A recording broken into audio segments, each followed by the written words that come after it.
Interesting stories in Vietnam and Indonesia. The legend of betel nuts and betel leaf. A long time ago, there was the Gao family. The elder brother was Gao Xing, and the younger brother was Gao Liang. The twin brothers looked exactly the same. Even their family members could not tell them apart. When they grew up, their parents passed away one after another. The twin brothers therefore made a living by making ceramics.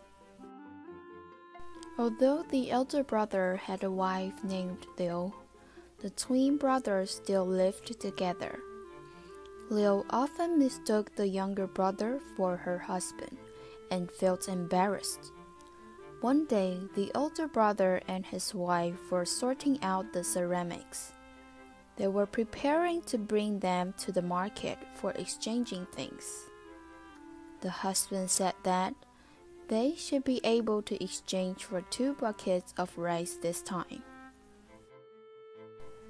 However, Liu said that she would like to exchange for 2 different colors of fabric and make them into clothes for the twin brothers. The brown clothes was for the elder brother, while the black one was for the younger brother.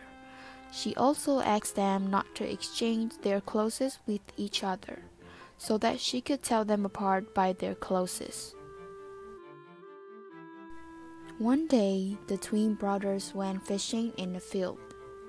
The younger brother suddenly felt cold and wanted to put on his clothes, but he accidentally fell into the water. After the elder brother found out, he took his own clothes for his younger brother and asked him to go home first and rest. When the younger brother returned home, he called out and fainted outside the door. Liu heard the sound and ran over. Thinking that he was her husband, she helped him enter the house and took good care of him. Liu even hugged him to keep him warm when noticing that he was shivering with cold. Gao Xing went home and saw the scene. He was speechless. He walked out the door and shouted out loudly. He even broke the water tank because he was too angry. Hearing the sound, Liu and his younger brother were so frightened that they ran outside immediately to see. But his wife still didn't know what happened. The younger brother said, "It's all my fault." Then he left the house, and later so did the elder brother. Liu sat there sadly. Until the evening, neither of the twin brothers came back. The younger brother kept walking until he fainted from exhaustion. A Taoist priest happened to see him and rescue him. The Taoist took him back to the cave and took care of him. When he woke up, the Taoist asked if there was anything he could help. Gao Liang replied that no one could help him. When Taoist woke up the next morning, he found that Gao Liang was gone. He immediately went out to look for Gao Liang and found him sitting there by the river. Suddenly, the younger brother turned into a limestone. The sky was getting dark, so the Taoist priest returned to the cave. When he got to the cave, he saw a figure sitting there. He went sitting on a rock and kept chanting spells, thinking it was Gao Liang's soul. Gao Xing went to ask about what happened. The Taoist priest took him to the place where his younger brother turned into the limestone. He was so sad that he could not say a word while standing beside the limestone. He had no food or drink for 3 days and nights. No matter what the Taoist priest persuaded, he remained unmoved. Therefore, the Taoist priest decided to find his wife, Liu, to persuade him instead. In the meantime, Liu was waiting at home. Since no one came back, she went to find her husband. On her way, she fell on the side of the road because she was too tired. When the Taoist went by and saw her, he went to help her up. After asking what happened to her, he realized that she was the person he was looking for. The Taoist took her to Gaoxing. By the time he arrived, he found that Gaoxing had slowly turned into a betel nut tree. The wife ran over sadly and hugged the tree tightly. She also slowly turned into vines around the betel nut tree. Everyone said it was betel leaf. After a period of time, there was a drought in this place. Except for the betel nut tree and the betel nut's leaf, the surrounding flowers and trees all withered away. The people thought it was the miracle. As a result, a small temple was built to worship them. One day, the emperor passed by and was curious about the temple. He summoned the people about their stories. The emperor was touched by them, so he asked the officers and men to climb up the tree, pick a few betel nuts, take the betel nut meat, pick a betel leaf, add a little lime, and roll them up. Putting it in their mouths and chewing it, they felt a little choking, spicy, and indescribable. They also felt their chests were burning, and the juice they spit out was bright red like blood.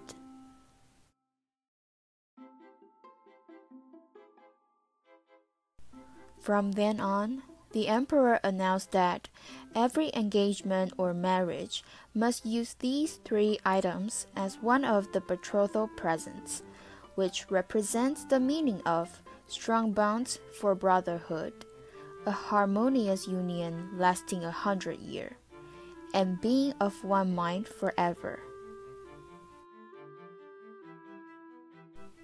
Vietnamese folktales, 粽子 and mochi.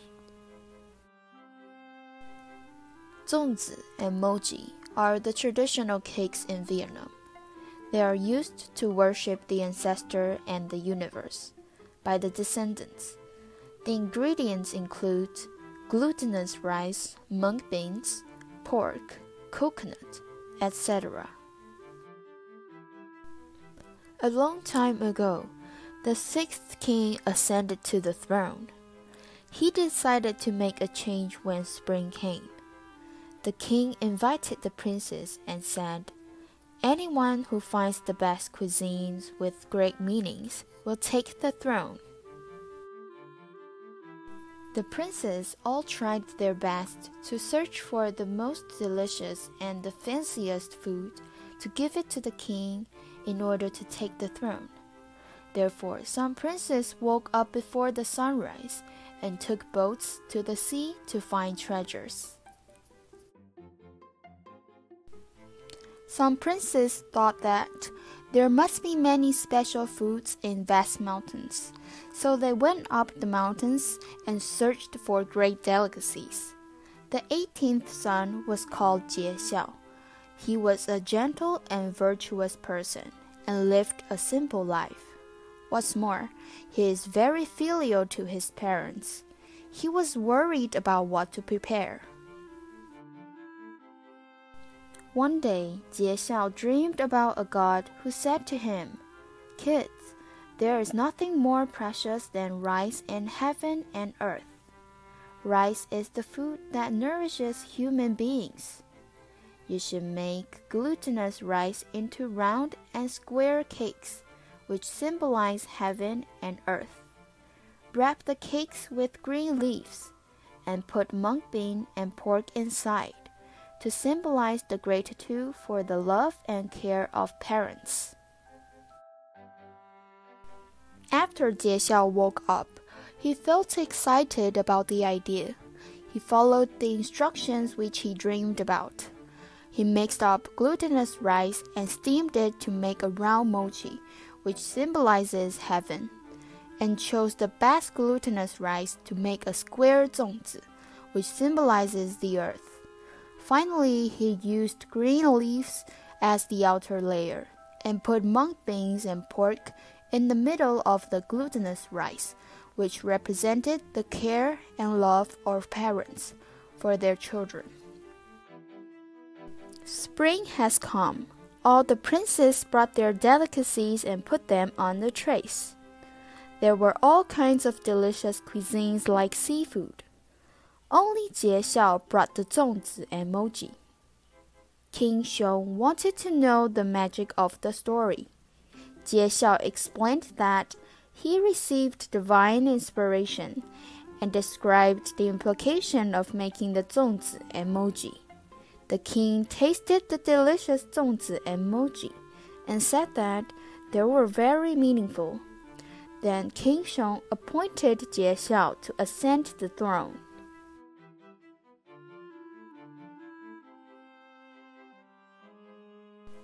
After that, whenever the Lunar New Year came, Vietnamese people would worship their ancestors and heaven and earth by making 粽子 and mochi in order to cherish the memories of King Xiong and Jie Xiao.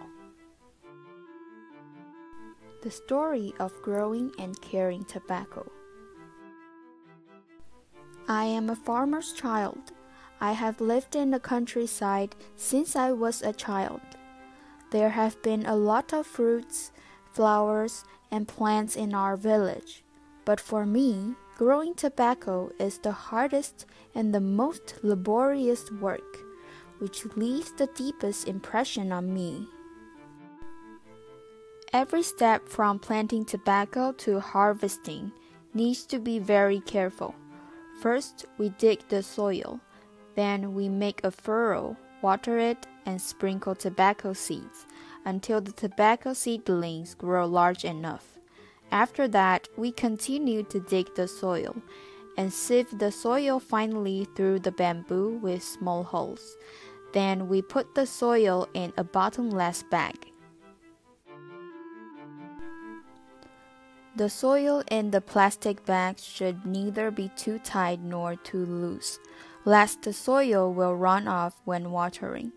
What's more, the soil needs to be covered with a mesh cloth and watered twice a day. When watering, we have to remove the mesh cloth before watering and cover it again after watering. When the seedlings grow up, they will be planted. We should gently pierce the small seedlings with chopsticks.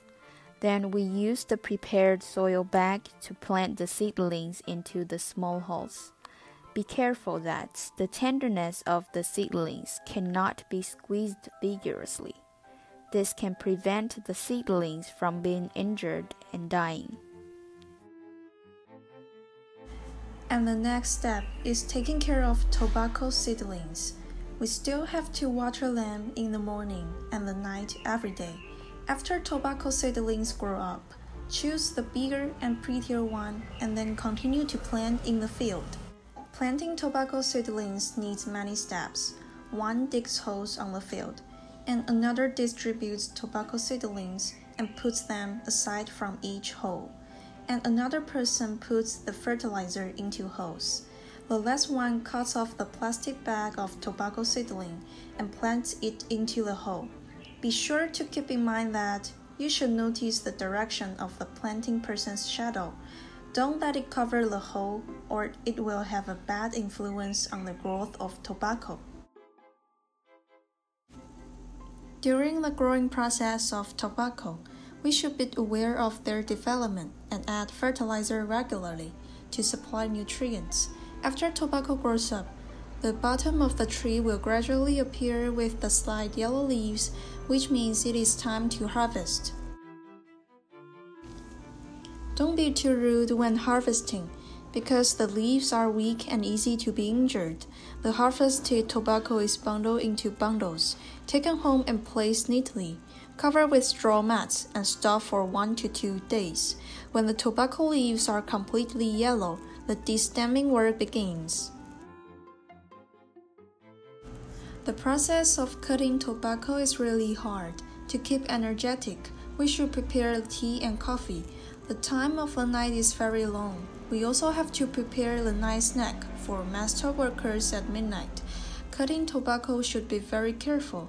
The shape of tobaccos shouldn't be cut too thin or too thick, or it will lower the quality of finished products.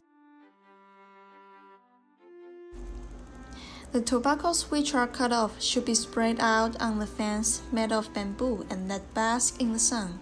At the same time, you should be aware of the dryness of the tobacco surface.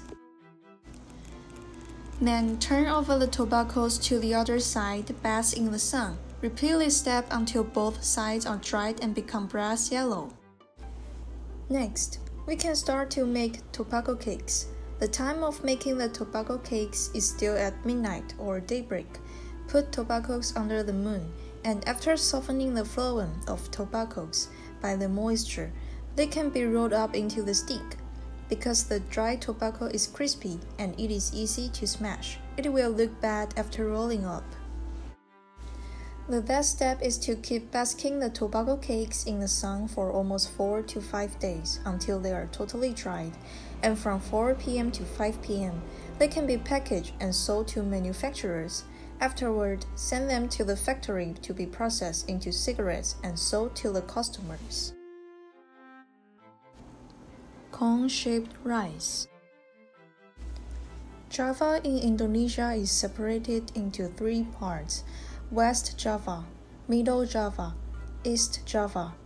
On Java is the tallest mountain, which is up to 3,676 meters and surrounded by many volcanoes. In ancient society, they thought the mountain was the last place where the god lives. This happened before Islam was preached in Indonesia. The ancients believed the mountain has mysterious and religious value. The ancients worshipped the mountain for peace, which represents the symbol of respecting the gods living at the top of the mountain. They hope the place where they live is safe and also show their gratitude to the gods. When they worship the gods, they use cone-shaped rice, and everyone gathers under the mountain to worship. Cone-shaped rice is Java's traditional food in Indonesia. It means if you go out, you have to be serious. The rice is cooked with turmeric, so it becomes yellow, and make a conical shape, which imitates the form of the mountain. Cone-shaped rice also has 7 side dishes. Javanese people call 7 pitu, which means help. The 7 side dishes are rice, chicken, fish, vegetable, egg, and chili. Until now, they still see cone-shaped rice as an important tradition. They believe it is a connection between God and humans. This cuisine will forever exist in important events like marriage, childbirth, death, Thanksgiving, and many other big events. They will together celebrate Thanksgiving. The more lively it is, the better it will be. So they will invite traditional dances, shadow puppetry, horse dances. The event is also accompanied by traditional musical instruments, gamelan. Fire, chili. It represents all the best in peace. Goat, turmeric rice. It represents the valuable place, which is also the place where ancestors lived. Chase, rooster. It represents the trait of avoiding badness and arrogance. Intersection, fish. It represents life in any situation that has to be hard. Same, egg. It represents the identity of each person. The difference is in nature and piety. Unity, little fish. It represents taking care of each other and living together. Stairs, vegetables.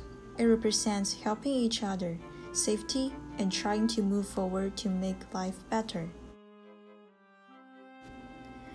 The floating market in Indonesia, Kota Bandung, is a must-visit destination of Kartikasa for tourists, and in which they should buy souvenirs. And it is also a good place where you can learn about local cultural delicacies in Indonesia.